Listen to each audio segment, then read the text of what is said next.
Presidente, allora tutto pronto per quanto riguarda questa Dunata Triveneto e poi per quanto riguarda anche gli amici della Giulia.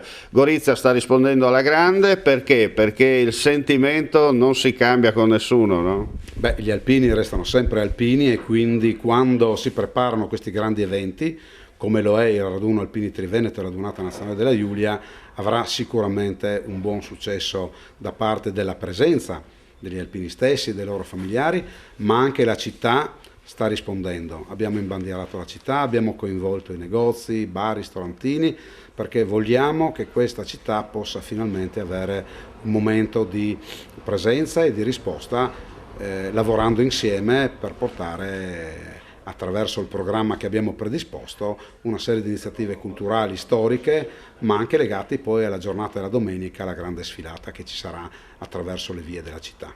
Ecco, lei ha sottolineato una cosa importante, la risposta della città, ma soprattutto una 3 giorni tutta da vivere, va detto. Sicuramente sì, perché partiremo da domani con i luoghi della memoria e del ricordo, dopodiché ci sarà l'inaugurazione della mostra statica della Brigata Alpina Giulia, che è ai Giardini Pubblici.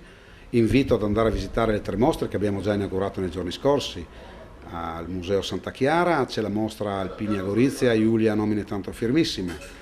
Alla Casa Batti c'è la mostra sulle cappelle di guerra sull'Isonzo Front e nella sala mostre Open Space di Galleria Corso Verdi c'è la mostra dell'Associazione Lapis Alpini Presente e Futuro. E tante altre cose sono previste nel programma, la presentazione di un libro su Gennaro Sallustio, l'intitolazione di un controviale ai Giardini Pubblici a lui per ricordare tutti quanti non hanno avuto modo di rientrare dopo il fronte russo. E questo personaggio, che ha fatto sia la campagna di Grecia che la campagna di Russia, non è mai tornato perché è morto nel marzo del 1943 nel campo di prigionia di Oranchi. I 2 figli, i nipoti e i pronipoti in gran parte abitano ancora a Gorizia e saranno presenti a queste cerimonie. Senta, oggi come oggi cosa vuol dire e cosa significa alpino?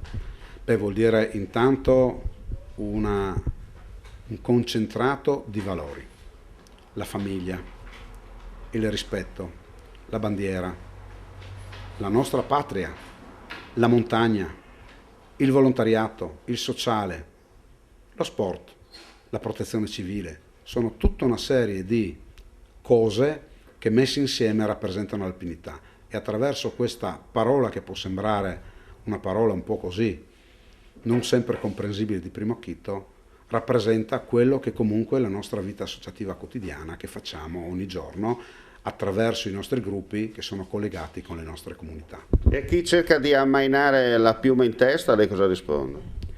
Che la piuma non è una piuma, noi abbiamo la penna, quindi noi non ammainiamo mai la penna. Noi abbiamo fatto il servizio militare per 12 o più mesi perché prima di una certa data c'è chi ha fatto anche più mesi di servizio militare, ma alpini siamo per sempre. E quindi noi la penna non la meniamo mai, soprattutto quando abbiamo deciso di aderire a questa bellissima associazione che tra un paio d'anni compirà 100 anni di vita, essendo nata nel luglio del 1919. E quindi tutti noi che abbiamo deciso di aderire volontariamente e ci siamo messi a disposizione per dedicare il nostro tempo insieme alle nostre famiglie, perché non dobbiamo dimenticare che noi riusciamo a fare quello che facciamo perché abbiamo vicino delle donne che ci sopportano e ci supportano.